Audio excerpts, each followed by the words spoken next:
كاف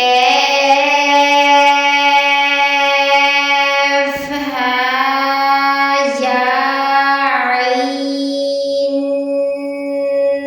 صاد.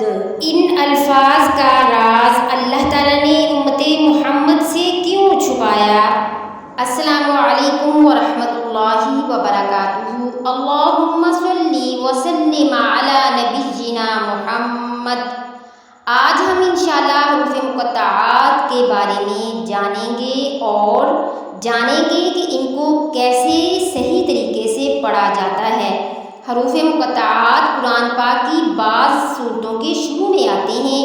ان حروف کو مفرد حروف کی طرح الگ الگ اس طرح پڑھتے ہیں کہ مدات کی مقدار پوری ادا ہو، مطلب ان کو 5 الف کھینچ کے پڑھیں گے مد کو، اور اس کے علاوہ اخفاء اور ادغام آنے کی صورت میں غنہ بھی کریں گے.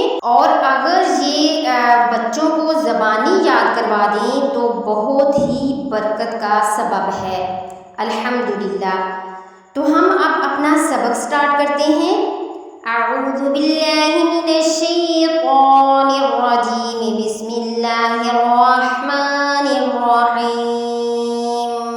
اس علامت کا نام مد ہے اور یہ بڑی مد ہے. اس کو 5 الف کھینچ کر پڑھتے ہیں. مطلب جس لفظ کے اوپر یہ آ جاتی ہے اس لفظ کو 5 الف کی مقدار کے برابر کھینچ کر پڑھیں گے. اور یہ جو 3 دندانوں والی علامت ہے اس کو شد کہتے ہیں. اور مشدد حروف مدغم پڑھا جاتا ہے. الف لام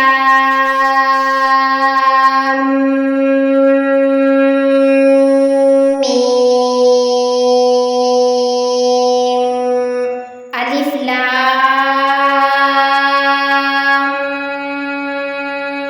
میم صاد. الف لام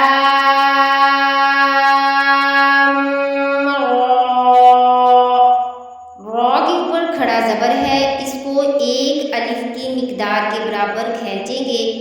الف لام را. الف لام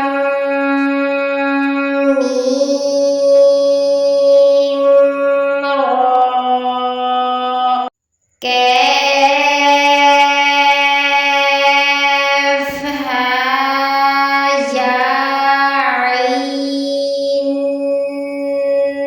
صاد. طه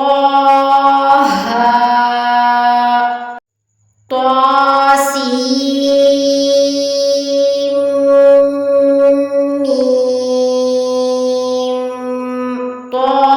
طاسین. یاسین صاد.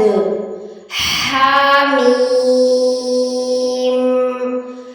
حامیم عین سین قاف. قاف نون. یہ تھا آج کا ہمارا لیسن.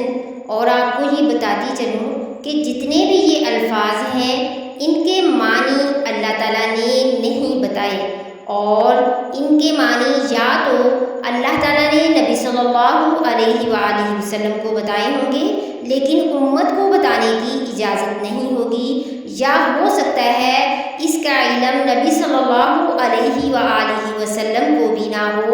اللہ تعالیٰ نے یہ کوئی راز ہے جو انسانوں سے مخفی رکھا ہے. اللہ تعالیٰ سے دعا ہے کہ اللہ تعالیٰ ہمیں قرآن پاک صحیح طور پر پڑھنے کی توفیق عطا فرمائے. آمین ثم آمین. وما علینا الا البلاغ المبین.